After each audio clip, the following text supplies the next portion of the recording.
विकास भाई आपका स्वागत है आप ही के स्टूडियो में। जैसा कि हर बार होता है। थैंक यू सो मच भाई, मेरा स्वागत करने के लिए मेरे ही स्टूडियो में। एंड आपका भी बहुत बहुत थैंक यू कि मुझे मौका मिला दोबारा से आपके चैनल पर आपके स्टूडियो में मेरे स्टूडियो में आपके चैनल पर आने का। और हमेशा की तरह वही कुछ खौफनाक, कुछ डरावनी, सिल देने वाली कुछ स्टोरीज आज होने वाली हैं भाई।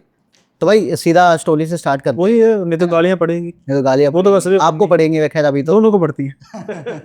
कम से कम मेरे चैनल पे जाके नहीं देने वाले इस गाने। ज्यादा पड़ती हैं आपको। ओ ऐसा है।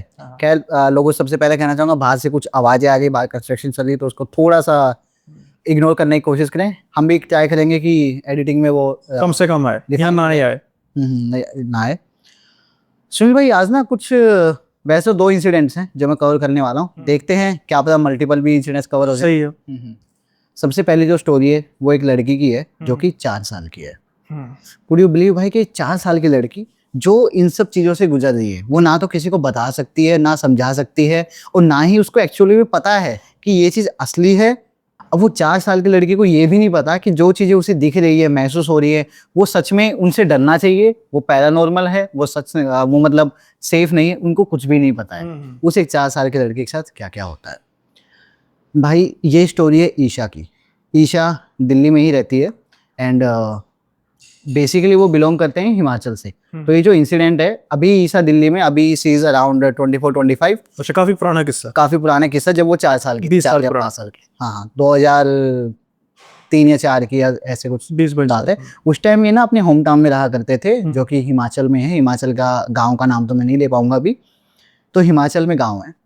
इनकी फैमिली में ना एक प्रॉब्लम थी जो कि कई पीढ़ियों से चलती हुई आ रही थी, बच्चों से रिलेटेड। मतलब कि इनकी फैमिली में बच्चे पैदा होने में या तो बहुत ज़्यादा टाइम लगता था या फिर नहीं होते थे जब तक वो कुछ स्पेशल प्रैक्टिस ना करें। यानी कि किसी बाबा के पास जाना, उनसे सॉल्यूशन लेना, यानी नॉर्मली बच्चे नहीं होते थे, बहुत टाइम लगता था। तो ये चीज़ें स्टार्ट हुई जब उनकी दादी, ईशा की दादी जब माँ बनी थी, तो काफ़ी दिक्कतों के बाद उनके 2 बच्चे हुए। एक तो उनकी बुआ जी, ईशा की बुआ जी, और एक ईशा के जो पापा हैं वो। तो 2 बच्चे पैदा हुए बहुत ही मशक्क़त के बाद में, जब वो उनकी दादी की खुद की एज अराउंड 40-45 पहुँच चुकी थी तब वही किसी बाबा के पास गए थे। किसी बाबा ने उनको, जो भी प्रक्रिया रही हो उसके तहत, उनको पहले उनकी बुआ जी, जो कि उनसे बड़ी थी थोड़ी सी उनके पापा से 3 या 4 साल, फिर उनके पापा जी पैदा हुए थे। ऐसा था। तो ये बात स्टार्ट होती है तब से ही। उसके बाद जब उनके पापा का बर्थ हुआ, उसके बाद पापा की भी शादी हो गई। पापा की शादी, बुआ की भी अपनी शादी हो गई। अब बुआ जी जो हैं वो अपने घर चली गई शादी करके, ठीक है। और जो पापा थे वो भी हिमाचल में ही थे, वो अपने ससुराल चली गई। सॉरी मैं थोड़ा सा फंबल कर रहा हूँ, स्टोरी थोड़ी खौफनाक है भाई, सीरियसली। मैं आगे का सोच के ना मेरे दिमाग में चल रहा है। नहीं अभी अब प्रेजेंट का ही सोचो, जब आगे के चलेगी तो ये व्यूअर्स भी डिसाइड कर लेंगे कितनी खौफनाक है जी। तो भाई ईशा जब पैदा नहीं हुई थी तो सबसे पहले उनकी बुआ जी की शादी हुई, तो वो उनकी बुआ जी को भी सेम इशू, यानी कि बच्चा नहीं हो रहा है पैदा, बहुत दिक्कतें आ रही हैं। शादी को करीब 7-8 साल हो गए, बट कोई उम्मीद नहीं। उनकी जो बुआ जी थी, सारी उम्मीदें खो चुकी थी, एकदम होपलेस हो चुकी थी कि अब तो कोई चारा ही नहीं है। डॉक्टर्स उन्होंने ट्राई कर लिए, जो पीर बाबा वगैरह होते सब कुछ ट्राई कर लिए, बट सेम प्रॉब्लम। जब इनके पापा की शादी हुई तब उनके साथ भी हुई, बट उनको सही टाइम पर सॉल्यूशन मिल गया था। शादी के 2 साल के अंदर अंदर उनको ईशा की जो बड़ी बहन है वो पैदा हो गई थी।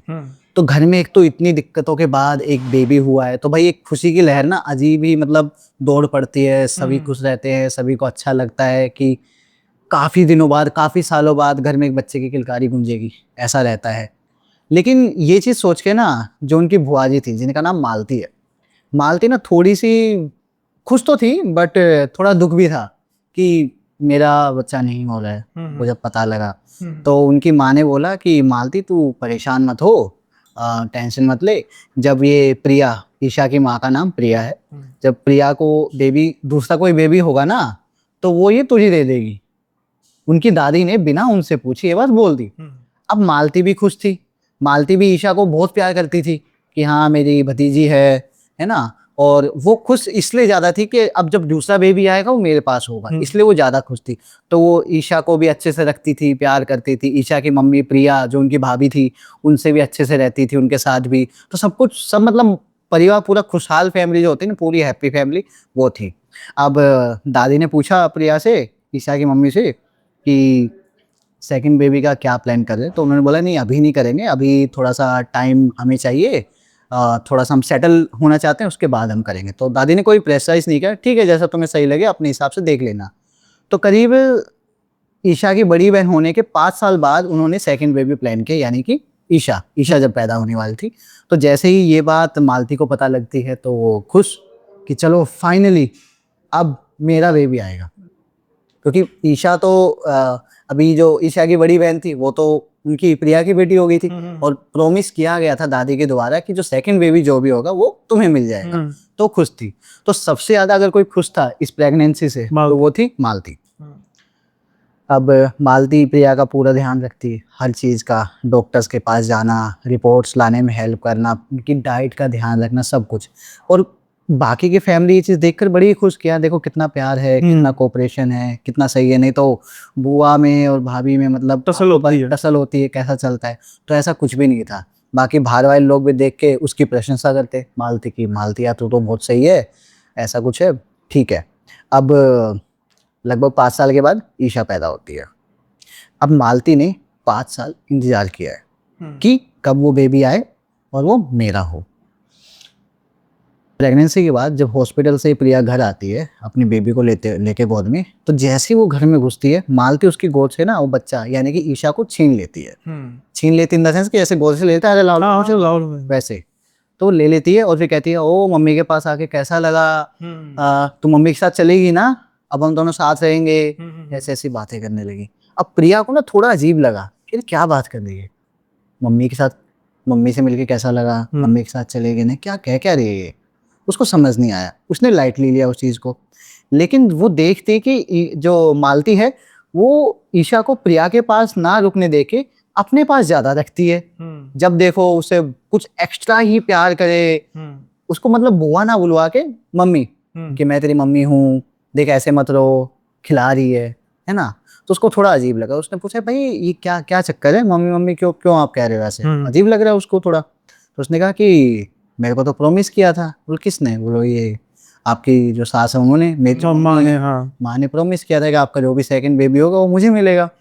अब दादी को भी याद आ गया, ईशा की दादी को, कि हाँ मैंने तो कुछ ना कुछ बोला था ऐसा।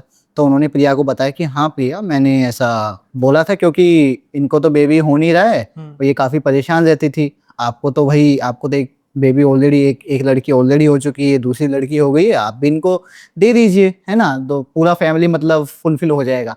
लेकिन प्रिया बीइंग ए माँ, भाई मेरे हिसाब से कोई भी हाँ नहीं करेगा इस चीज को लेकर, अगर उसको पता ना हो तो। हाँ पहले से ही माइंडसेट हो फिर अलग होती है बात। राइट, उनको पहले नहीं पता था ना, तो क्लियरली मना कर देती है कि नहीं, आप भले ही आप इनकी बुआ हो, इनको प्यार करो, इनसे खेलो, कोई दिक्कत नहीं है, लेकिन ये आपकी बेटी नहीं है, ये मेरी बेटी है, ये आपको नहीं मिलेगी। ये चीज सुन के ना मालती को दुख हुआ। मतलब आप सोचो किसी चीज के लिए आपने 5 साल इंतजार किया है, सही है, वो चीज हो गई है और फिर वो आपको नहीं मिली है। अगर मालती के पॉइंट ऑफ व्यू से सोचे वो ठीक है, तो वो ठीक है। हाँ, बट यहाँ पे गलती किसी की भी हो, चाहे वो दादी की है यानी उनकी सास की है, मालती की माँ की है, चाहे वो मालती की है या प्रिया की है, किसी मेरे तो दादी की है, क्योंकि दादी की है। तो और भी चीज है ना कि 5 साल का टाइम है, तो 5 साल में कुछ ना कुछ तो बात हो जानी चाहिए थी, कुछ तो हिंट देना था, कुछ तो होना था। तो दादी की इतनी बड़ी गलती, दादी को बात अपनी बहू से बात कर लेनी, दादी को लगाना कि ये मेरी इतनी इज्जत करते हैं, नहीं पर बात कर लेनी चाहिए थी। वही चीज है ना भाई, तो वो चीज नहीं हुई। वहां पे जो कम्युनिकेशन गैप होता है ना, ये हो गया। तो मालती ना अब भाई जबरदस्ती तो क्या करे, मालती अब बहुत परेशान होने लगी, बीमार रहने लगी, है ना। अब ये लोग भी क्या थे, मतलब इनके जो पापा थे ईशा के, ये काम करते थे दिल्ली में। उस टाइम पे ना ये दिल्ली शिफ्ट हो चुके थे, ठीक है ना। तो यानी कि वो अपने हिमाचल प्रदेश छोड़ के वो अपने घर आ गए थे। बुआ जी भी अपने घर चली गई थी, जो उनकी ससुराल थी वहाँ चली गई थी। कुछ दिन के लिए वो आई थी उससे मिलने, ईशा से, और जो उनकी जो पहली बेटी थी, मतलब अपने भैया भाभी से मिलने आई थी बेसिकली। तो ईशा भी मालती भी चली गई, ईशा वगैरह भी यहाँ आ गए। अब क्या होता है ना, मालती बहुत बीमार रहने लगी थी, स्ट्रेस में रहने लगी, परेशान रहने लगी। पागलों की तरह हरकत करने लगती थी कि मेरी बेटी ले गई वो। मतलब प्रिया से इतनी नफरत करने लगी। वो इंसान जो शायद 6 महीने पहले तक, 1 महीने पहले तक, डिलीवरी से पहले तक उससे इतना प्यार करती थी, इतना कोऑपरेट करती थी, वो एकदम अपोजिट हो गई। तो दिखावे का था ना। हाँ, वो दिखावा कह लो, आप जो भी कहना है कह लो, बट एकदम चेंज हो गई। पागलों जैसी हरकतें करने लगी, कहने लगी मेरी बेटी ले गई वो, मेरी बेटी ले गई, मुझे मेरी बेटी चाहिए, कैसे भी चाहिए, ये सब हरकतें करने लगी। और भाई विद इन 4 साल के अंदर ना उनको कैंसर निकल के आ गया। अब कीमोथेरेपी भी चलती रहती उनकी, और साथ में ये पागलपन भी। तो चीजें ना थोड़ी सी कॉम्प्लिकेटेड होती जा रही थी बार बार। तो मतलब डॉक्टर्स भी जवाब दे चुके थे कि भाई अब तो इनका बचना मुश्किल है, क्योंकि कैंसर का तो इलाज हो जाए, बट इनको जो मेंटली जो चीज इनको चल रही है ना, हाँ। उस चीज का कोई इलाज नहीं। इसी बीच में ना प्रिया को मल्टीपल टाइम्स जो उनके फूफा जी थे उन्होंने भी समझाया कि यार देखो कोई बात नहीं, आप मतलब दे दो, आपके पास एक बेटा है, मतलब ये बेटी आपकी ही रहेगी, लेकिन हम बस केयर टेक करेंगे, हमारे पास कोई होगा बच्चा हम पालेंगे, पालने के लिए, हाँ हम पालेंगे, हम इसका साथ देख रेख करेंगे, आपको जब मिलना हो मिल लेना, कोई दिक्कत नहीं है। बट स्टिल इतना सब कहने के बाद भी प्रिया की ना ही रहती कि नहीं ये मेरी बेटी है, मैं आप लोगों को नहीं दे सकती, ठीक है ना, ऐसा कुछ करके। और फिर क्या होता है लास्टली, आई थिंक 4 साल बाद, ईशा जब 4 साल की थी, मालती की डेथ हो जाती है। इतने दुख में किसी की डेथ हुई है भाई, सही है, तड़प तड़प के पागलपन में कि मेरे को बेटी चाहिए, मेरी बेटी मेरे को दिला दो वापस, ये हुआ। अब सबको पता लगता है कि मालती की डेथ हो गई है। अब इनको तो जाना था, क्योंकि इनकी तो बुआ जी थी, इनकी तो सगी बहन थी ना इनके पापा की, इनको जाना था। तो ये लोग ना अपना जो फ्लैट था दिल्ली में उसको खाली करके ना, मतलब 1 महीने के लिए गाँव चले जाते हैं, हिमाचल चले जाते हैं। हिमाचल जाके वहाँ पे जो भी इनकी क्रिया विधि होती है वो सब करते हैं, हवन वगैरह करते हैं, और फिर 1 महीने के बाद वो लोग वापस आते हैं। यहाँ तक सब कुछ नॉर्मल था, कोई दिक्कत नहीं थी। जब वो आते हैं ना दिल्ली में अपने फ्लैट में, बहुत ही अजीब सी एक घटना होती है आते के साथ ही। जैसे वो फ्लैट को खोलते हैं, ऐसे लगता है कि जैसे फ्लैट की सफाई आज सुबह ही हुई हो। मतलब कि आप सोचो भाई, 1 महीना कोई घर बंद है, एक अजीब सी स्मेल हो जाती है, सही। जाले से हो जाते हैं, धूल मिट्टी कहीं ना कहीं से आ ही जाती है। कुछ भी नहीं भाई ऐसा, ठीक है ना। और घर ना थोड़ा सा कंपेरेटिवली ठंडा, ये मौसम था करीब मतलब मार्च से अप्रैल का होगा, हल्की हल्की जब गर्मी स्टार्ट हो जाती है, शुरू हो जाती है, तब का था, और हल्का सा ठंडा। अब वो चीज़ उनको अजीब तो लगती है, लेकिन ठीक है, कोई नोटिस नहीं करता, नोटिस करते, लेकिन कहें क्या कहें कि भाई घर इतना साफ क्यों है, एक भी कहने वाली बात थोड़ी है। तो वो पहली चीज़ होती है। और अंदर आते के साथ ना उनको अजीब सी ठंडक महसूस होना, एक किसी के होने का एहसास होना, ये चीज़ होती है। नेगेटिव वाइब्स मतलब कुछ लोगों को शायद फील होता होगा तो समझते होंगे। कई बार हम नई जगह जाते हैं ना, किसी भी जगह जाते हैं, एकदम से हम खुश हैं, हमारा हाव भाव एकदम चेंज हो जाएगा, एकदम से एक सर भारी हो जाएगा, कुछ ना कुछ शरीर में वाइब्रेशन महसूस होने लगती है, तो नेगेटिविटी महसूस होती है। सेम चीज़ें जो प्रिया थी, ईशा की मम्मी, उनको होने लगी सेम चीज़। लेकिन वो बोलें किसको, कुछ नहीं बोल सकती, क्योंकि उनको लगा कि शायद वो इतने दिन बाद, 1 महीने बाद अपने घर आई हैं, वो भी एक डेथ से, तो थोड़ा सा हाँ ट्रेजेडी हुई, थोड़ा सा अजीब लग रहा हो, ठीक है। अब उसी दिन रात को जब वो सोते हैं तो ईशा के सपने में, सॉरी प्रिया के सपने में मालती आती है। वो कहती है कहाँ थे तुम, मैं 1 महीने से तुम लोगों का इंतजार कर रही हूँ यहाँ पे, तुम मेरी बेटी को लेकर कहाँ गए थे। अच्छा, अभी भी वो बेटी पीछे है। हाँ, ये बात सपने में आके बोलते, और यहीं पर उसकी नींद टूट जाती है, आँख खुलती है, देखती है आसपास कुछ नहीं है, पानी पीती है, ट्राई देखती है अपनी साइड में बेटी को, देखती बेटी नहीं है, ईशा नहीं है, और देखती है आसपास, उनके हस्बैंड भी नहीं है। अच्छा, अब अकेली है रूम में। ये वहम था या सच में? सच में अकेली है। बाहर जाके देखती है दूसरे रूम में कोई नहीं है। फिर थोड़ा सा और मेन डोर की साइड आती है तो देखती है हॉल में बैठे हैं उनके हस्बैंड और उनकी बेटी ईशा, हॉल में बैठे। और ईशा क्योंकि जाग गई थी किसी रीजन से, तो उनके पापा जो उनको खिला रहे थे या सुलाने की कोशिश कर रहे थे हॉल में। तो ये चीज़ भी उनको देख कर उनको थोड़ी तसल्ली आती है। अभी वो अपने सपने के बारे में नहीं बताते हैं किसी को, उनको लगता है कि यार अभी काफ़ी दिन बाद यहाँ आए हैं, ये सब चीज़ें थोड़ा हो रहा है। लेकिन उनको इतना ज़रूर पता लग चुका था कि भाई कुछ तो गड़बड़ है, कुछ तो है जो अजीब है यहाँ पे, क्योंकि आते के पहले ही दिन ऐसा कुछ होना है। इतने दिनों से वहाँ जब थे एग्जैक्टली जहाँ पर मालती के होने की ज़्यादा आशंका थी, वहाँ पर नहीं आया कुछ भी, लेकिन यहाँ आते के साथ उनको ऐसा महसूस हुआ। अब क्या होता है भाई, प्रिया को ना ये सब चीज़ें बहुत ग्रेजुअली होने लगी। सपने आना किसके, मालती के, मालती के सपने आना, उससे अपनी बेटी को ये कहना कि मैं तो इसको लेके जाऊंगी, ये बेटी मेरी है, मैं इसको लेके जाऊंगी, मैं नहीं छोड़ूंगी, ठीक है ना। तुम लोगों ने धोखा दिया है मुझे, मुझे फेक होप्स दी हैं, उम्मीद दी है और बाद में तोड़ा है, तुम लोगों ने मुझे मारा है, मैं अपनी बेटी को लेके जाऊंगी। वो बार बार यही कहती अपनी बेटी, मैं अपनी बेटी को लेके जाऊंगी। वो मन ही मन मान चुकी थी कि उसी की बेटी है। 4 साल का ट्रॉमा था, बीमारी, फिर एक ही जगह पे टकटकी लगे रहना, तो वही। जायज है, बात आ जाती है। तो ये सब चीजें भाई चलती रही चलती रही चलती रही। अब प्रिया को ना एहसास होता कि कोई रात को जब सो रहे हैं, कोई ना हॉल में टहल रहा है, कोई हॉल में टहल रहा है, ये सब एहसास होता। कोई उनके बेड के साइड में आके खड़ा हुआ है, कोई इनको देखे जा रहा है, ऐसा सा लग रहा है। बार बार उनको जो प्रिया थी, ईशा थी जो उनकी बेटी, उनकी तबीयत भी खराब होने लगी। तबीयत एकदम सही खराब हो जाती, फिर एकदम ही सही हो जाती अपने आप, ठीक ना। डॉक्टर्स के पास जाता है, डॉक्टर्स तो मना करते नहीं, कुछ नहीं है, कई बार कहते वायरल है, कभी ये है, बट वो रेगुलरली बीमार होने लगी, लेकिन अपने आप सही भी हो जाती थी, बिना दवाई के ही सही हो जाती, डॉक्टर से नहीं होती थी, अपने आप ही सही होती थी। ये सब चीज़ें ना बहुत कॉमन हो गई। इन चीज़ों को 6 महीने बीत जाते हैं। अब ईशा जो है लगभग 4.5 साल की हो चुकी थी तो बच्ची, उसको क्या पता भाई भूत क्या होता है, प्रेत क्या होता है, या फिर ये सब क्या होता है। तो ईशा ऐसे ही रात को एक दिन उठ जाती है,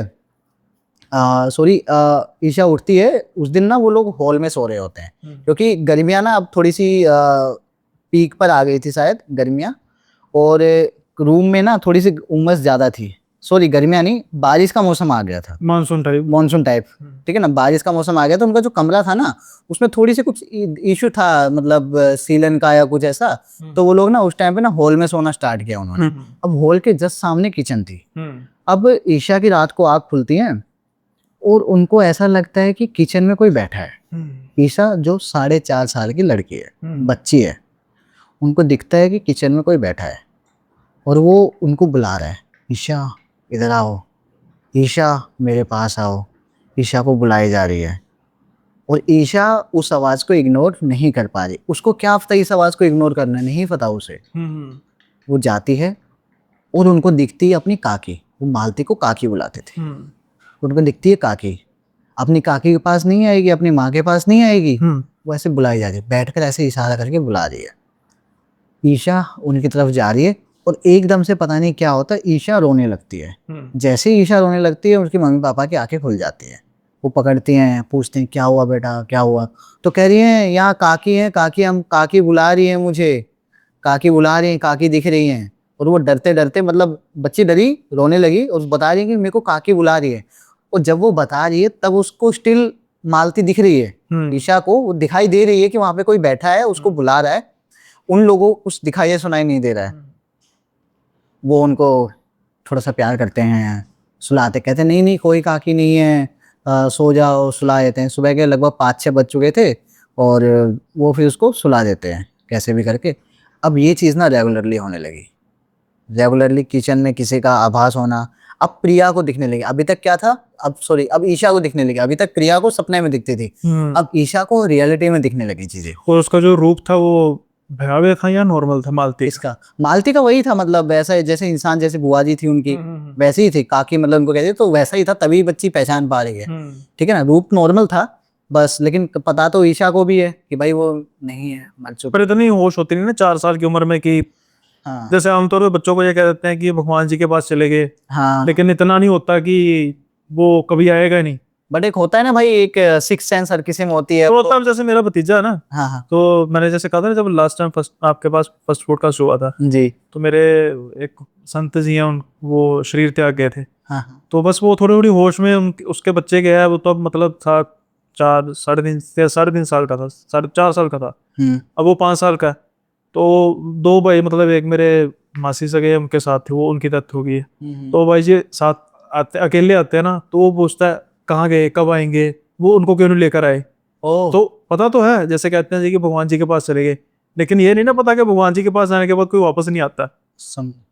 बच्चों को तो यही होता है कि वापस आ जाएंगे। वो मेरी बच्चों को तो क्या पता कब आएंगे। बच्चों को जब एग्जैक्टली बताया ना जाए ना कि किस चीज से डरना है, उनको नहीं पता, उनको यही नहीं पता होता डर क्या होता है। डर क्या होता है। तो वो बेचारा अभी भी कहता है कब आएंगे, अच्छा वो इस बार आप फिर अकेले आ गए। अब फोन पर बात हो रही थी परसों कि आएंगे, तो फिर वो कहते हैं भाई जी को लेकर आना है। तो दूसरे भाई भी थोड़ा सा मन उनका उदास हो जाता है कि यार कहाँ से लेकर आएंगे। बच्चे को क्या समझे। हाँ तो वही होता है, बच्चों को तो ये बताया था भगवान जी के पास चढ़ के। जी। तो अभी भी जो जो भी मैं इंसिडेंट शेयर कर रहा हूँ, ईशा को उस टाइम पे समझ में नहीं आते थे। वो तो बाद में जब थोड़ी सी बड़ी हुई, समझदार हुई, घर में थोड़ा सा पूछा क्या हुआ था, तो तब तब बताने लगे कि अब वो समझ सकती चीजों को। तो ऐसा हुआ।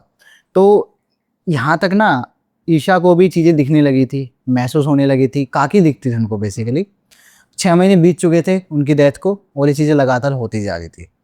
अब क्या होता है कि अब अभी तक प्रिया को सपने में दिखाई दे रही थी, अब ईशा को रियलिटी में दिखने और सुनने लगी। और अभी है ना, जो आवाज़ थी ईशा को बुलाने की कि ईशा इधर आओ, काकी के पास आओ, मम्मी के पास आओ, ये आवाज़ें प्रिया को और उनके हस्बैंड यानी ईशा के पापा को भी सुनने लगी। अब मतलब चीज़ें यहाँ तक पहुँच गई हैं, ये सब चीज़ें सुनने लगी।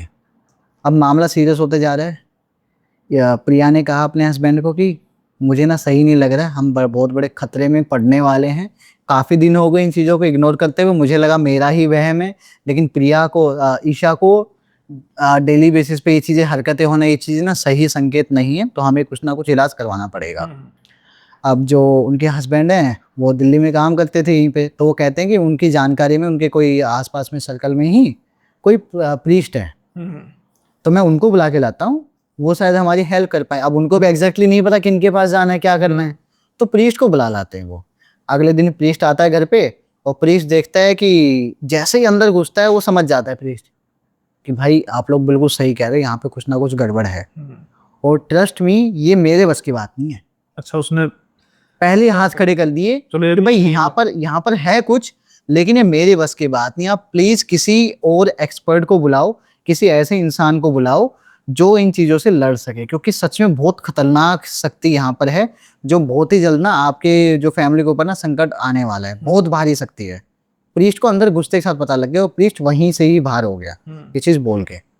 अब जो ऑलरेडी टेंशन में थे उनको लगा शायद प्रीस्ट आएगा, कुछ थोड़ी बहुत झाड़ फूक या जो भी अपना होली वाटर वगैरह छिड़केगा और शायद चीजें सही हो जाएंगी। बट चीजें तो और ज्यादा डरावनी होती आ रही है। अभी वो अपनी जो दादी थी यानी कि ईशा की दादी, उनको कांटेक्ट करते हैं, बताते हैं कि मम्मी ऐसा ऐसा है। उनके पापा बोलते हैं कि मम्मी ऐसा ऐसा है, हमने आपसे शेयर नहीं किया कि पता नहीं आप इन चीज़ों को कैसे लोगे, लेकिन हमने वेरीफाई कर लिया है, और जो मालती की जो आत्मा है ना वो हमें परेशान करे, और वो कहती है कि ईशा को लेके जाएगी।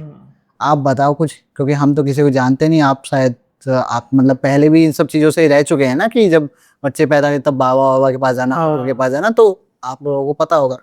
तो ईशा की दादी समझती है मामले की गहराई को कि यार दिक्कत है तो उन्हीं की पोती। तो कहती हैं ठीक है मैं बात करती हूँ। तो वो कोई एक तांत्रिक ही थे। बेसिकली जैसे होता है ना, एक घर के ही कुछ होते हैं बाबा, घर के जो कुछ भी प्रॉब्लम होती है घर की, तो उन्हीं को ही एक को बुलाया जाता है। मुझे नहीं पता एग्जैक्टली वर्ड क्या होता है उनके लिए, बट जो उनके घर के जो भी देखते थे उनको बुलाया गया। उन्होंने ये चीज़ ना पहले भी कही थी, जब मालती की डेथ हुई थी तब भी उन्होंने ये चीज़ कही थी कि मालती की आत्मा को शांति नहीं मिली अभी। लेकिन घर वालों ने नहीं लिया इतना सीरियसली, क्योंकि मैं बताया ना, जब पहले महीने वहाँ थे डेथ के दौरान तब सब कुछ सही था। चीज़ें दिल्ली आने के बाद स्टार्ट है उनके फ्लैट में। तो उनको दोबारा से बुलाया जाता है, उनसे पूछा जाता है क्या किया जाए। तो वो ना कुछ सबसे पहले तो एक धागा भिजवाते हैं दिल्ली, कि ये धागा मैं भिजवा रहा हूँ अभिमंत्रित करके, ये जाके ना ईशा के यहाँ पर बांध देना। यहाँ पे आपने देखा हो काला धागा एक ताबीज के साथ होता, तो वो ईशा को बांधा गया। अब वो बांधा गया तो चीजें थोड़ी सी कंट्रोल में आई, थोड़ी सी कंट्रोल में चीजें आई। और लेकिन क्या हुआ, जैसे ही वो धागा बांधा ना, उसके अगले ही दिन से ना ईशा के शरीर पे ना कुछ दाग आने लगे, ब्लैक कलर के ऐसे मार्क्स, मतलब खरोच के नहीं, मतलब अजीब ही थे लेकिन काले थे। वो काले मार्क्स आने लगे, जिससे ये पता लग रहा है कि वो धागे की वजह से हुई या किस वजह से हुई, या फिर मालती नाराज हुई है कि तुम मुझे इससे दूर करना चाह रहे हो, ऐसा कुछ समथिंग। तो ऐसा कुछ हुआ और उनकी ये चीजें ना दिक्कतें अब बढ़ने लगी। अब वो वापस से बाबा के पास जाते हैं, अब वो पर्सनली जाते हैं मिलने, और बाबा को कहते हैं बाबा ये तो दिक्कत बढ़ रही है, अभी तक कुछ नहीं था, जैसे आपने धागा बांधा है तब से दिक्कत और बढ़ गई है। ये जो मेरी बेटी है ये रोते हुए थकती नहीं है, इसको रात को पता नहीं क्या क्या दिखते हैं, बुरे बुरे सपने आते हैं, सो भी नहीं पाती, तबीयत खराब रहती है, और चीजें तो सबसे भयंकर तब हुई जब उनको ये शरीर पे निशान आने लगे, ब्लैक कलर के मार्क्स आने लगे, पूरे शरीर में होने लग गए, धीरे धीरे बढ़ने लग गए हैं। और उनका कुछ हिस्सा है ना वो उभरने भी लगा है, उभरने इन द सेंस जैसे ऐसे फूल नहीं जाता ऐसे पपड़ी टाइप बन गया, पपड़ी टाइप, वो सब चीजें होने लगी। एक 4-5 साल की बच्ची को मतलब ये सब चीजें हो रही हैं। अब बच्ची को पता भी नहीं है क्यों हो रहा है, क्या हो रहा है, लोग उनको कहाँ उठा के कहाँ लेके जा रहे हैं, उनके मम्मी पापा किसके पास ले जा रहे हैं, क्या प्रक्रिया, कुछ कोई आइडिया नहीं भाई, बच्चे को क्या पता।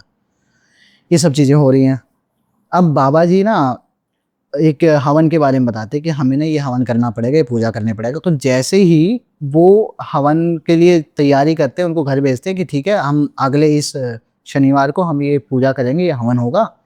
उससे जब वो ईशा प्रिया उनके पापा जब आ जाते हैं अपने दिल्ली वाले फ्लैट में, तब उनके सपने में वापस से मालती आती है और वो कहती है तुम मुझे दूर क्यों करना चाहते हो, मुझे मेरी बेटी से दूर मत करो, तुम ये करोगे ना तुम्हें बहुत भारी पड़ेगा, तुम खुद भी मरोगे और ये बेटी को भी मैं ले जाऊंगी, मेरी बेटी को तो मैं लेके जाऊंगी, तुम खुद भी मरे तुम्हें बहुत भारी पड़ेगा।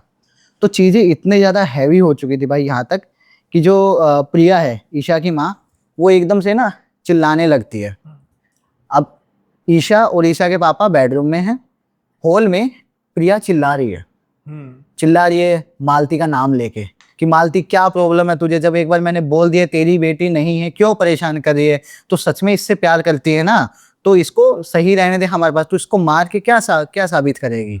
उससे लड़ती है शब्दों में ही कि क्या साबित करेगा, तो इसको सच में प्यार करती है, तो इसकी रक्षा कर, इसके साथ रहे, हमें कोई दिक्कत नहीं है, लेकिन इसको परेशान करना, हमें परेशान करना, इससे क्या मिलेगा। तो इसको अपने साथ ले जाएगी ना, तो ये खुश रहेगी, ये हमारे साथ देखो कितने खुश है, कितनी मतलब छोटी बच्ची कितनी खुश है हमारे साथ में, तो एक सुखी फैमिली को बिगाड़ेगी, हम परेशान होंगे, ये लड़की भी परेशान होगी, तो सच बताने क्या वो चीज़ सही रहेगी। तो मतलब ऐसे कुछ करके इमोशनली उसको बोलती है, अपने जितने भी भड़ास इतने 3-4 सालों में जो भरी हुई थी सब कुछ निकाल देती है। अब हल्की सी आवाज आती है जो कि मालती की होती है। मालती कहती है ईशा बेटा मैं आ रही हूँ, ये बात कहती है। अब प्रिया जो है उसको शांत करते हैं, उसके जो हस्बैंड होते हैं कि सब ठीक हो जाएगा, कोई नहीं, इतना वो मत स्ट्रेस लो, क्योंकि स्ट्रेस हो जाता है भाई, अपनी बेटी खोते हुए देख रहे हैं कि भाई सही होगा ना, वो तो अपनी हर मुमकिन कोशिश करेंगे, हर कोशिश जो कि मुमकिन है वो करेंगे। अब भाई उस दिन जब वो झगड़ा होता है, मतलब झगड़ा करती है, वो चिल्लाती है, उस दिन मालती उसके सपने में आती है। वो कहती है मैं नहीं जाने वाली, लेकिन हाँ मैं ईशा को लेके नहीं जाऊंगी, बट मैं जिंदगी भर इसके साथ रहूंगी और इसकी एक तरीके से रक्षा करूंगी, इसको कभी कोई दिक्कत नहीं दूंगी, कभी कोई परेशानी नहीं दूंगी, ना तुम लोगों को दूंगी। मैं समझ गई हूँ कि तुम लोग इससे सच में प्यार करते हो, मैं भी बहुत प्यार करती हूँ, तुम्हें सारा पता है, मैं इससे बहुत प्यार करती हूँ, शायद तुम लोगों से भी ज्यादा मैं इससे प्यार करती हूँ, क्योंकि तुम ईशा तो जब दुनिया में आ गई तो उसके बाद तुम्हारी बेटी हुई है, मैंने तो 5 साल इंतजार किया उसके लिए, तो मैं कहीं ना कहीं तुमसे 5 साल पहले से इसकी माँ मतलब बनी हुई हूँ, मेरा प्यार तुम लोगों से ज्यादा है। लेकिन हाँ मैं इसको नुकसान नहीं पहुंचाऊंगी, ना ही मैं इसको कहीं लेके जाऊंगी, लेकिन हाँ प्लीज तुम ये जो भी चीजें करवा रहे हो ना, ये धागा बंधवाना, उनके पास जाना, ये सब मेरे को दूर करने की कोशिश कर रहे हो, ये चीज सही नहीं है, मुझे इससे दूर मत करो अपनी बेटी से, मैं वादा करती हूँ मैं कुछ भी नहीं करूंगी, लेकिन हाँ मैं इसके साथ हमेशा रहूंगी, मुझे अपनी बेटी के साथ रहने दो, मुझे अपनी बेटी के साथ रहना है, इसकी रक्षा करनी है, इसके साथ रहना है हमेशा। सुबह प्रिया अपने हस्बैंड को बताती है ऐसा ऐसा है, उसके हस्बैंड भी समझते हैं कि बात तो सही है, क्योंकि रात को वो इतनी सारी चीज़ें बोली थी, तो क्या पता मालती ने सच में रियलाइज़ की हो ये बात और वो चीज़ें रखी हो। तो मन ही मन में वो मालती को कहते हैं कि मालती हमें सपने में ये आया है, इस बेसिस पे हम ये कह रहे हैं, अब देख ले तेरे ऊपर है कि तू हमारा मान रखती है नहीं रखती है। और वो जो धागा बना था वो हटा देते हैं, और जो बाबा जी जो भी थे उनको मना कर देते कि नहीं अब सब कुछ सही हो गया, अब आप मत आइए। उस दिन के बाद से ना भाई कुछ ऐसा अबनॉर्मल नहीं हुआ, ना ही मालती उनके सपने में आई, बीच बीच में आ जाती थी, साल 6 महीने में ऐसे ही कुछ बात बतानी हो ईशा के बारे में, ईशा की तबीयत खराब हो, उस टाइम पे आ जाती थी, है ना, सपने में आती थी, बताती थी कि थोड़ा ध्यान रखो इसका, मौसम खराब है या फिर तबीयत खराब होने वाली है, ये होने वाली है, कुछ भी उसके सपने में आके प्रिया के सपने में आके बताई देती थी। ईशा के साथ खेलती हुई नजर आती थी, उसके साथ खेल रही है ऐसा, काकी काकी कह के ना वो घर में घुमा करती थी। ये चीज सब कोई देख रहा है, लेकिन सबको बस एक यही तसल्ली है कि इसने बोला है कि नुकसान नहीं पहुंचाएगी। अब भाई डर तो रहता है ना दिमाग में, सही कि भाई कोई चीज इनके साथ है। अब वो ईशा जो है थोड़ी थोड़ी बड़ी हुई चीजें थोड़ी सी नॉर्मलाइज होनी स्टार्ट हुई, दिखना थोड़ा कम हुआ। पहले जो रेगुलरली दिखती थी वो अब धीरे धीरे कम दिखने लगी, 2 महीने में, 3 महीने में, 6 महीने में दिखती, सपने में भी कम आती। चीज़ें अच्छी होने लगी, सुधरने लगी, उनके साथ सबके आपस में जो रिलेशन जो फैमिली में थे वो सब सही होने लगे। ईशा बड़ी हुई, मतलब स्कूल जाने लगी, स्कूल में भी सब कुछ सही रहता। लेकिन हाँ, ईशा को बचपन से लेके अब तक भी वो चीज़ तो रियलाइज होती है कि कोई उनके साथ है। एक होता है ना प्रेजेंस, जैसे हमें लगता है भाई कोई पीछे खड़ा है या हमारे अपने पीछे पीछे कोई आ रहा है हमारे साथ है। ये चीज़ ईशा को आज भी महसूस होती है कि उनके साथ है, लेकिन उनको पता है कि ये उनकी हेल्प के लिए हैं। मालती हैं उनकी बुआ जी, उनकी काकी, या फिर कहो उनकी मम्मी, उनकी मम्मी उनके साथ है। और ईशा बताती है कि ये चीज़ ना केवल कहने के लिए नहीं है। एक बार क्या हुआ था, जब वो अपने स्कूल में थी, शायद 5th या 6th क्लास में, तो कोई एक लड़का था जो कि उनसे सीनियर था, 10th या 12th क्लास में होगा। वो लड़का ना उसको थोड़ा सा परेशान करता था। परेशान इन द सेंस कि मतलब थोड़ा टच करना, बैड टच वाला टच वो करना। और कुछ दिन बाद क्या होता है ना भाई, उस लड़के की डेड बॉडी मिलती है। अच्छा, इतनी खतरनाक चीज चल रही। डेड बॉडी मिलती है कुछ दिन बाद, वो भी उनके खुद के घर में ही, लड़के के घर में ही, जिसका कोई पता नहीं लग पाया कि कैसे हुई है। तो ईशा समझ जाती है कि क्या हुआ है, ठीक है ना, ये चीज़ समझ जाती है ईशा। तो ईशा को अच्छा भी लगता है कि कोई है, लेकिन ईशा को थोड़ा डर भी लगता है कि कहीं उसके खुद के अपने जो दोस्त हैं, कभी वो इसको किसी बात पे हर्ट कर दे जाने अनजाने में, और जो उनकी काकी है वो उनको नुकसान ना पहुंचा दे। ये सब चीजें होती थी। तो ईशा ने क्या किया, ईशा ने ना सोचा कि मैं ना काकी से ना बात किया करूंगी, है ना, उनसे डेली चीजें शेयर किया करूंगी, ताकि उनको कम से कम पता रहे कि कौन मेरा दोस्त है, कौन मेरा दुश्मन है, कौन मुझे सच में परेशान कर रहा है, ताकि वो चीजें एटलीस्ट डेथ तक ना जाए। अगर कोई परेशान भी कर रहा है तो उसको एक मैसेज चला जाए, या वो समझ जाए कि भाई रुक जाओ। समझ रहे हो, कि कोई भी नहीं चाहेगा कि भाई कि उसकी वजह से किसी की डेथ हो। सही बात है। वो तो एक काइंड ऑफ एक मर्डर हो गया कि आपके हाथ में एक वेपन लग गया है और आपको दुश्मन निकालने, भाई ये चीज कर लो। ये तो करण पिशाचिनी का लाइट वर्जन हो गया, कह सकते हो। ये चीज हो गई। तो ईशा इन चीजों का ध्यान रखती, लेकिन हाँ, यहाँ तक ईशा को ना अभी भी ईशा, मतलब उसके दोस्त कहते हैं, ईशा बताती है कि ईशा थोड़ा सा मतलब कई बार ऐसे प्रे करती हुई या वैसे बातें करती हुई दिखती है अपनी काकी से। काकी कह के, काकी की बहुत बातें करती है, लेकिन जब दोस्त पूछते काकी कहाँ है तो कह रहे काकी तो नहीं है, मतलब इस दुनिया में नहीं है, उनको पता रहता। लेकिन ये चीज़ बहुत ही कॉमनली देखी जाती है कि वो काकी से बात करते हैं। उनकी फैमिली को भी पता है, ये बात सबको पता है, बट कोई भी उस चीज़ को अपोज नहीं करता है कि तू क्यों करती है, या फिर उस चीज़ को छेड़ने की कोशिश नहीं करता, क्योंकि उनको पता है कि अगर यहाँ पर छेड़ेंगे तो शायद चीज़ें बिगड़ सकती हैं। क्योंकि उन चीज़ों को लगभग 20 साल तो हो गए हैं। 20 साल से कोई दिक्कत हो गई, कोई दिक्कत नहीं, क्योंकि 4 या 5 साल की जब ये चीज़ें हुई, 4.5 साल की, और अभी वो 24 या 25 साल की, तो करीब मोटे मोटे 20 साल हो गए हैं। चीज़ें सही हैं, उनके साथ रहती है, उनके घर में हेल्प करती है, मतलब कोई नेगेटिविटी और नहीं आती, कोई इनके ऊपर कुछ करवा नहीं सकता, कोई भी दुश्मन हो, कोई काला ब्लैक मैजिक वगैरह कुछ ऐसा नहीं करता, नज़र जल्दी नहीं लगती है, मतलब पहले ही उनको पता लग जाता, उनके सपने में आके या मालती डायरेक्टली अपनी बेटी या ईशा को बता देती है किसी ना किसी तरीके से, तो ये सब चीज़ें होने लगी। तो सुनील भाई, ईशा के साथ ना आज भी उनकी जो बुआ जी हैं, उनकी काकी, उनकी मम्मी, जो भी आप कह लो, वो आज भी हैं, उनकी सेफ्टी के लिए उनकी रक्षा करती हैं, उनके साथ हमेशा रहती हैं। बट कहीं ना कहीं एक चीज़ तो वो डर आज भी उनकी फैमिली में है कि कहीं कुछ हो ना जाए, कहीं अभी तक जो चीज़ हमें सेफ दिखाई दे रही है वो आगे चल के कोई बड़ी प्रॉब्लम ना बन जाए। क्योंकि अभी ईशा बड़ी हो गई है, अभी वो उसकी शादी भी होगी, वो कहीं और भी जाएगी, तो उनको ये डर है कि जब कहीं दूसरी जगह जाए शादी करके या जॉब के काम से, तब वो चीज़ें कहीं उसके ऊपर हैवी ना हो जाए। और वो भी उसके पति को अगर पता लग गया हाँ वो शादी के बाद कि भाई ऐसी चीज है, वो वो तो हाथ जोड़ेगा। और उनको डर क्या कि वो चाह कर भी ना किसी के पास जा नहीं सकते हैं, क्योंकि जैसे ही गए कमिटमेंट जैसे ही गए तो उनको पता है तब तो भाई चीजें ये बढ़नी ही बढ़नी है। तो ऐसा है, अभी तक तो चीजें सही हैं। लेट्स सी ईशा से क्या अपडेट्स आते हैं, कुछ भी आते हैं तो बेसिक भाई हम शेयर करेंगे यहाँ पे। लेकिन अभी ये बात है ना कि इतने सालों से कुछ नहीं हुआ, ये तो एक किस्म की कह सकते हैं कि ब्लेसिंग इन डिस्गाइज भी होगी। वही कह सकते हैं, जैसे कुछ होते हैं ना एंजल्स कह सकते हैं हम, एंजल्स के लिए एंजल हो गई वो। हाँ। है ना कि एक गाइडिंग हैंड, एक स्पिरिट जो उनके साथ है, पॉजिटिव स्पिरिट, पॉजिटिव पावर, ये कह सकते हैं। और जो लड़के की डेथ भी हुई उसका ये भी कोई पक्का बड़ा पता कि उसने की है, मतलब उसकी वजह से ही हुई है? नहीं मतलब वो तो नहीं पता, लेकिन एक आइडिया है, क्योंकि उसको पता नहीं लगा एग्जैक्टली क्या रीजन था क्या नहीं। शायद से ईशा को मालती ने बताया हो या किसी तरीके से एक हिंट दिया हो कि भाई अब वो लड़का परेशान नहीं करेगा, ऐसा कुछ मे भी हो सकता है जो शायद उन्होंने शेयर ना किया, शायद मैं भी पूछना भूल गया, ऐसा हो सकता है भाई। खैर अभी एक इंसिडेंट और है भाई जो मुझे याद आ रहा है। आपने बस मुझे ना इंसिडेंट पहले थोड़ा सा मैं आपसे ये करना चाहूंगा कि आपने मेरे साथ ऑफलाइन बात की थी इसके बारे में, पूरा तो क्या किस्सा मैंने भी नहीं सुना इसलिए कि फिर वो इंटरेस्ट खत्म हो जाता है।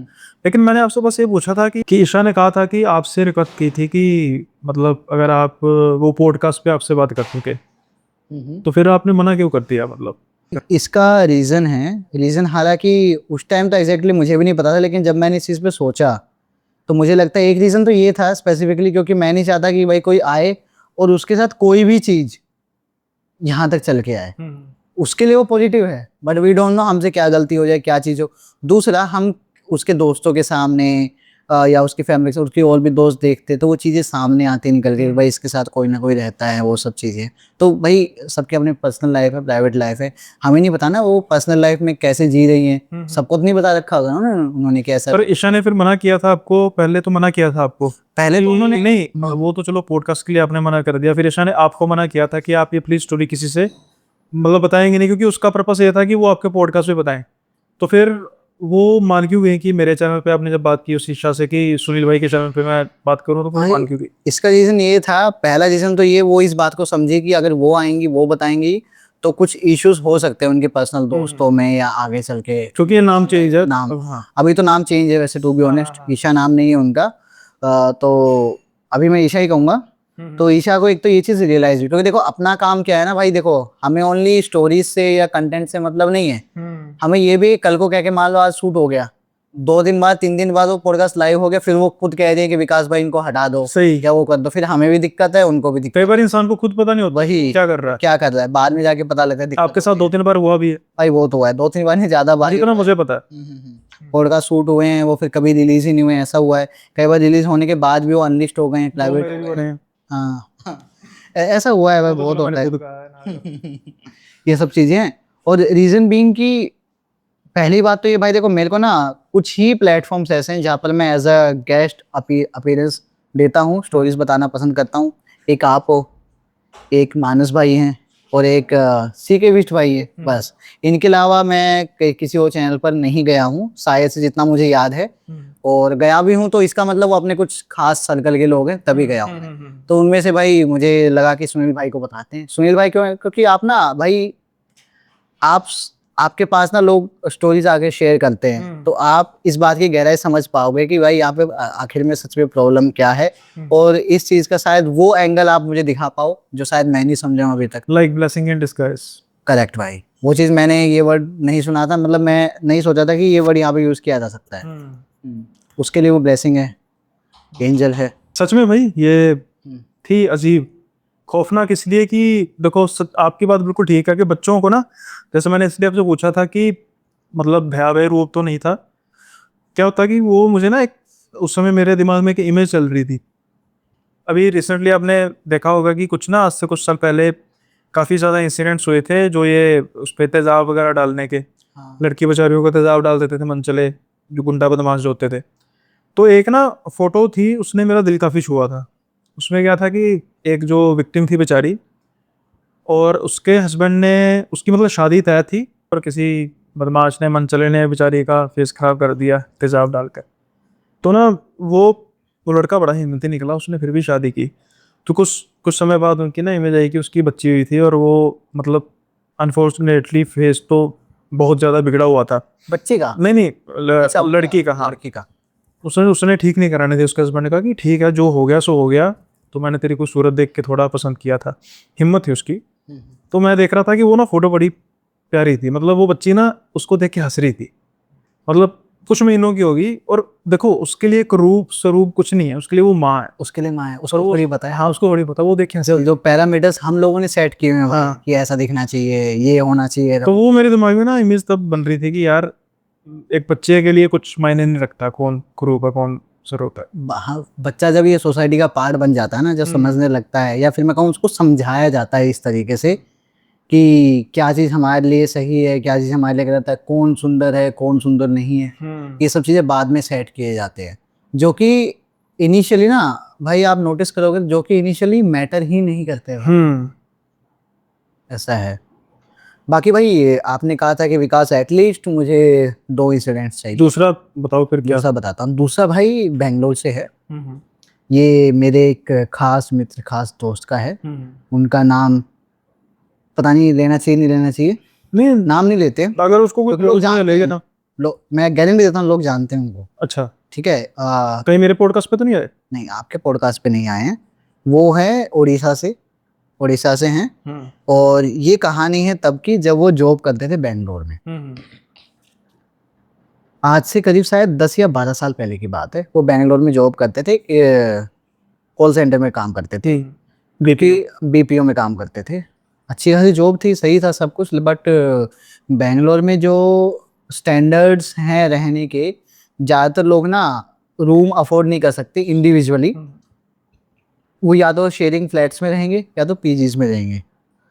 तो वो भी एक फ्लैट लिया हुआ था, छोटा सा एक फ्लैट था, मतलब कितना, जितना शायद हमारा स्टूडियो है ना, ये भी बड़ा है जितना उन्होंने डिस्क्रिप्शन दिया।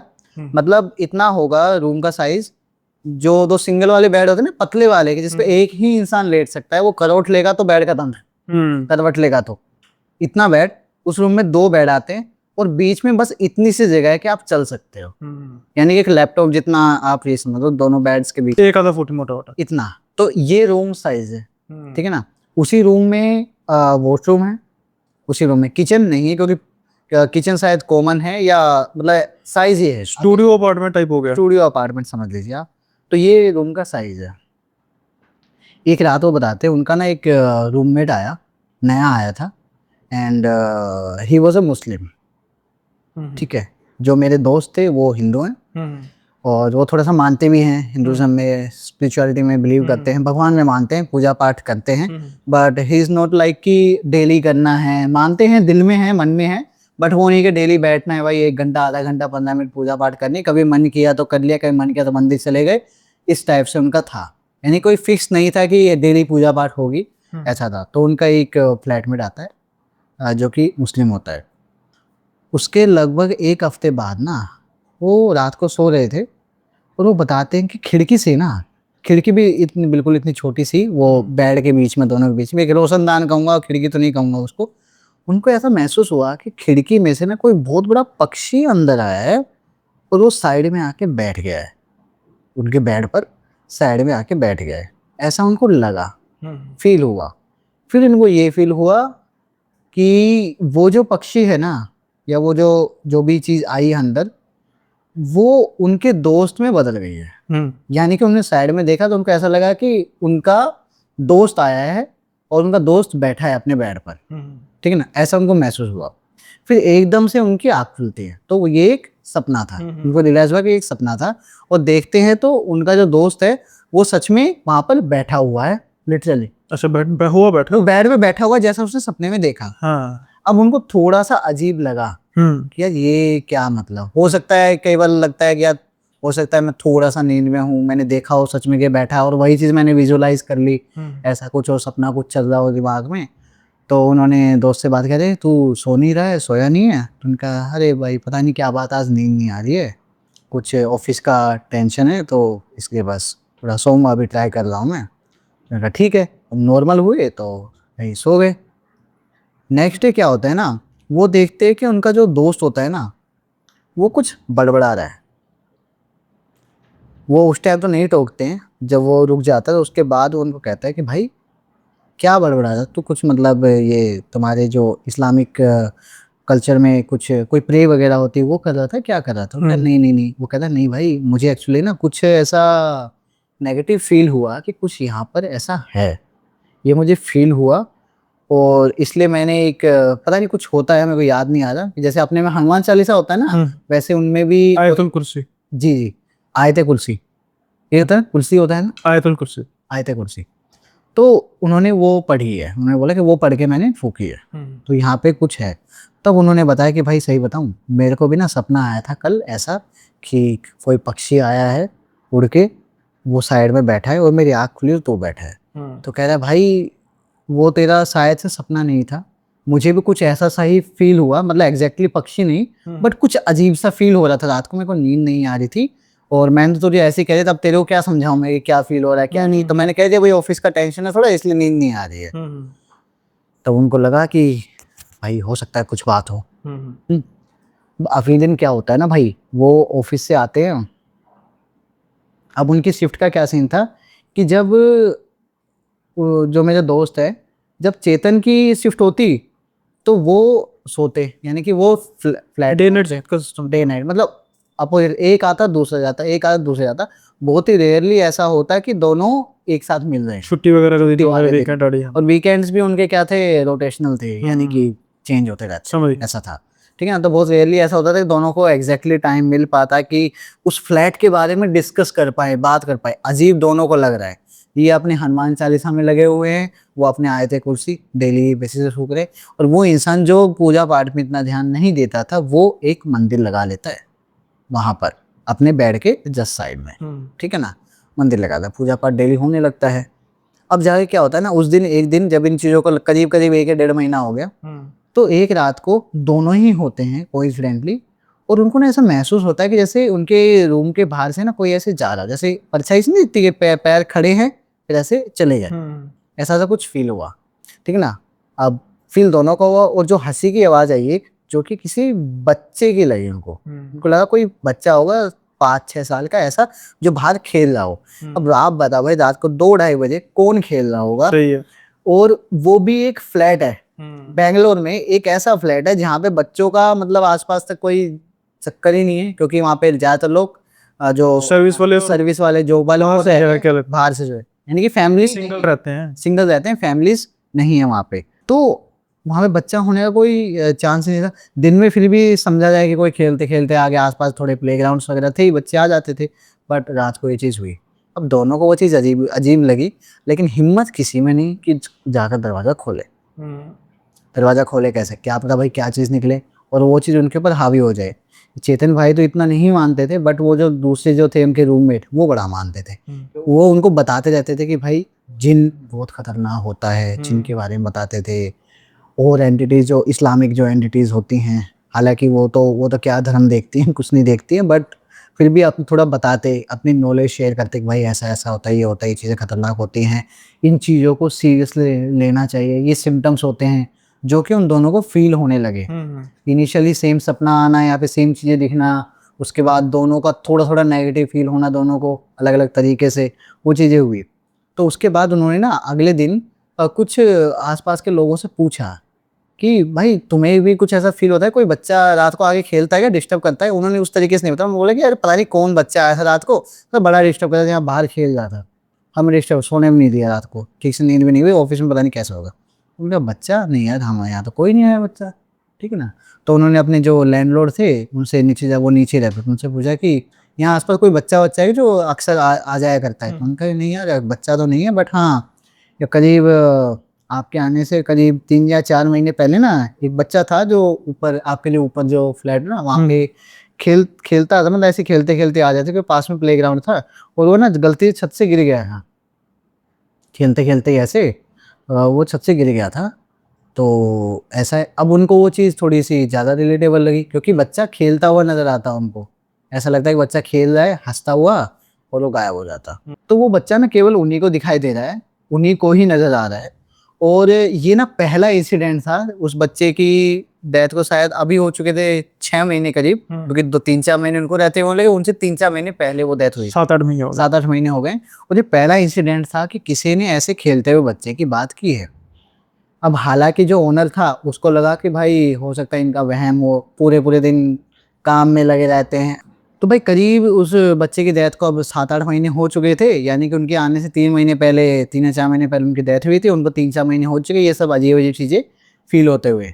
तो ये पहला इंसिडेंट था ऐसा जिसमें किसी ने उस बच्चे की बात की हो, या ऐसी कुछ हरकत हो कि कोई खेलता हुआ बच्चा उनको दिखाई दे रहा है या फील हो रहा है ऐसा।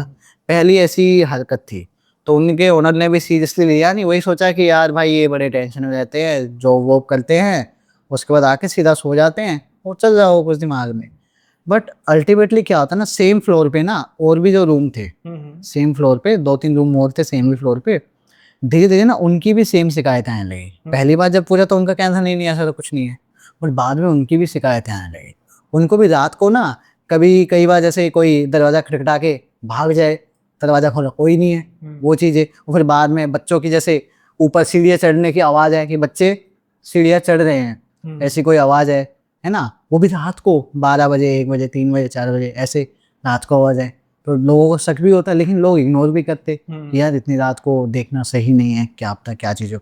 वो भाई हम भले ही कितना भी कहें, एक ना इन स्पिरिट्स को लेके, पैरानॉर्मल चीज़ों को लेके ना एक डर सबकॉन्शियसली सबके दिमाग में होता ही है। सही बात। वो नहीं छेड़ते उन चीज़ों को जब तक वो श्योर ना हो जाएंगे सच में कोई ह्यूमन बीइंग ही है, कोई बच्चा ही है जो शायद शरारत करने के लिए ऊपर चढ़ गया है।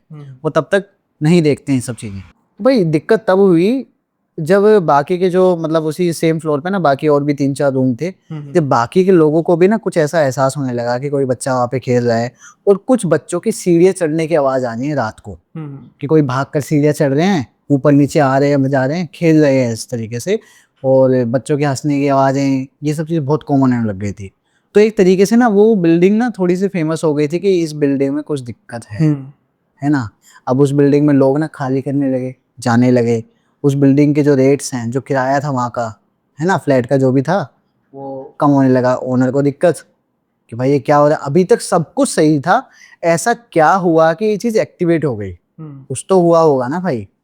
तो एक्चुअली में किसी को बुलाया तो नहीं गया, लेकिन जो चेतन भाई थे उनसे पूछा, वो सबसे पहले उन्होंने देखा तो ओनर ने उन्हीं को कहा कि भाई तुम लोगों ने क्या कुछ किया है, तुमने क्या किया है, तुमने किस चीज़ को छेड़ा है, या करते क्या हो तुम लोग, क्या है तुमने। सबसे पहले तुमने देखा तो क्या देखा, तुमने बताया कि कुछ नहीं है, मैं ऐसे ही सो रहा था और मुझे वो पक्षी आता हुआ दिखा, वो बैठा हुआ दिखा, मैंने देखा तो मेरा दोस्त, तो वो सारी बातें उसने मतलब अपने दोस्त की को मतलब उसके दोस्त को नहीं पता कि वो से ये सब चीज़ें बता रहा है, तो वो सब चीज़ें उसने बताई उनको, फ्लैट ओनर को, कि ऐसा ऐसा हुआ। तो उन्होंने कहा कि भाई कौन फ्लैट ओनर। उन्होंने कहा कौन फ्लैट, तेरा फ्लैट तो भाई सिंगल है। समझा नहीं था। उन्होंने कहा चेतन ने कि ये जो मेरे साथ जो रह रहे हैं, ये चीजें कब से स्टार्ट हुई, जब से वो आए हैं। और पहले ही दिन मुझे ऐसा रियलाइज हुआ कि पक्षी आया है और उनकी जगह वो बैठा, वो चीज उन्होंने बताई। उन्होंने बताया कि ये सब चीजें, उन्होंने पूछा चेतन से कि भाई सबसे पहले आपने देखा था, आप मुझे बताओ कि आपके साथ एग्जैक्टली क्या हुआ उस रात, क्या आपने देखा। हो सकता है आपने कोई चीज छेड़ी हो, किस तरीके से उनको एक्टिवेट किया, आप लोगों ने कुछ किया है कि एग्जैक्टली उस रात को हुआ क्या था, वो मुझे थोड़ा डिटेल में बताओ। मैं समझना चाह रहा हूँ कि गड़बड़ कहाँ पर है, कहाँ कुछ हुआ है। हो सकता है आपने जाने अनजाने कुछ चीज़ों को छेड़ दिया हो, कुछ चीज़ों को इन्वाइट कर लिया हो, कोई गड़बड़ आपसे हो गए, कुछ चीज़ों को नाराज कर दिया हो। तो उन्होंने पूछा कि ये सब चीज़ें ना तब से स्टार्ट हुई है जब से मेरा जो फ्लैट ओनर है, या सॉरी मेरा फ्लैटमेट है। हाँ फ्लैटमेट, वही वहाँ पे कंफ्यूजन हो रही थी, ओनर या मेट। हाँ नहीं फ्लैटमेट जो है, जब से वो आया है ना तब से ये चीजें स्टार्ट हुई। उन्होंने सपने के बारे में बताया कि भाई जब वो सपना आया मेरे को कि भाई कोई पक्षी अंदर घुसा है, और मैंने जब पीछे मुड़ के देखा तो वो मेरा फ्लैटमेट बैठा हुआ था, लेकिन वो एक सपना था। ठीक है ना, वो चीज हुई।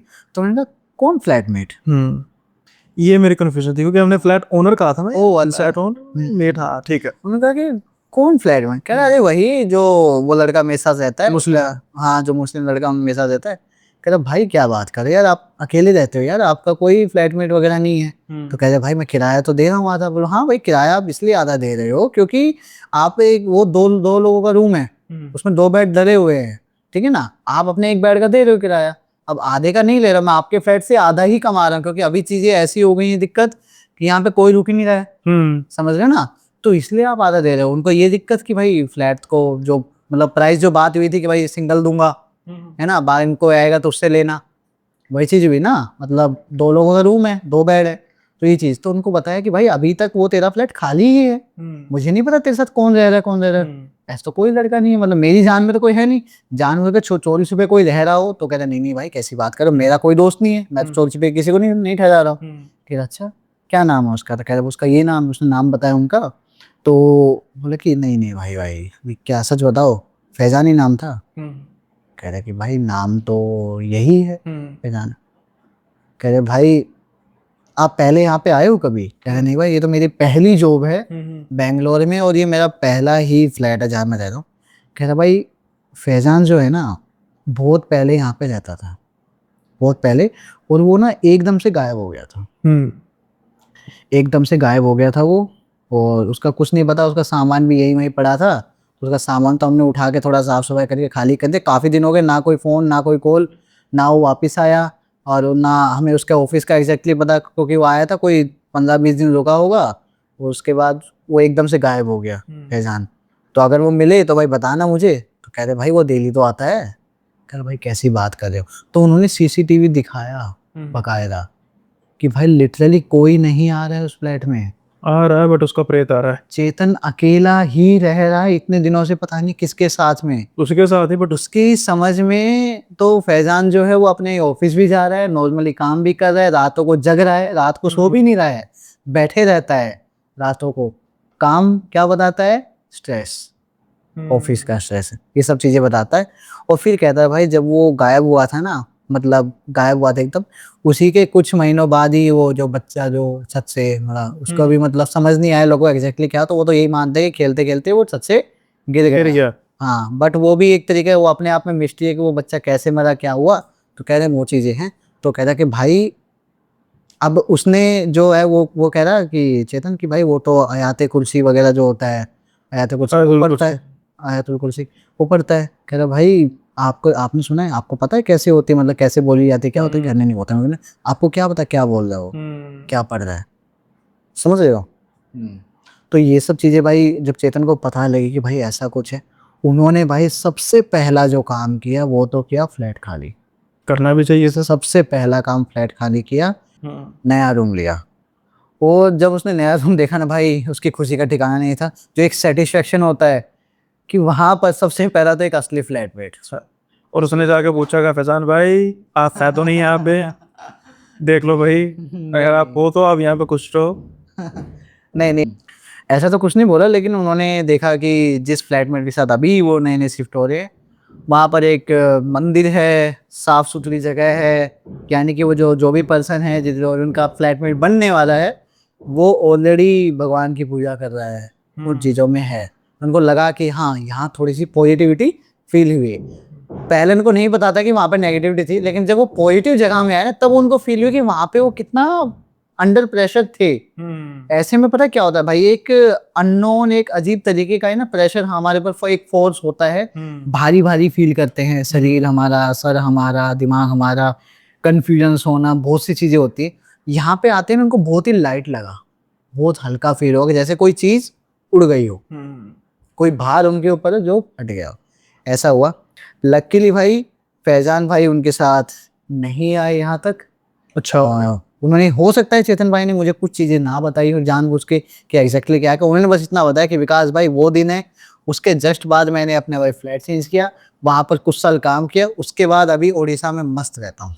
ये बढ़िया मस्त, तो वहां पर भी रह रहे थे, फैजान तंग तो नहीं कर रहा था बस तंग तो नहीं कर रहा था, बट वी डोंट नो ना कि भाई अभी आगे चल के क्या होने वाला है, नाराज हो जाता तो वो चीज़ है, क्या चीज़ उनसे हो जाए, क्या गलती हो जाए, क्योंकि एक तरीके से एक चांस है कि जो बच्चा खेल रहा था छत पे शायद उनकी जो डेथ का कारण फैजान ही हो, ये भी पॉसिबल ये सब चीज़ें हैं।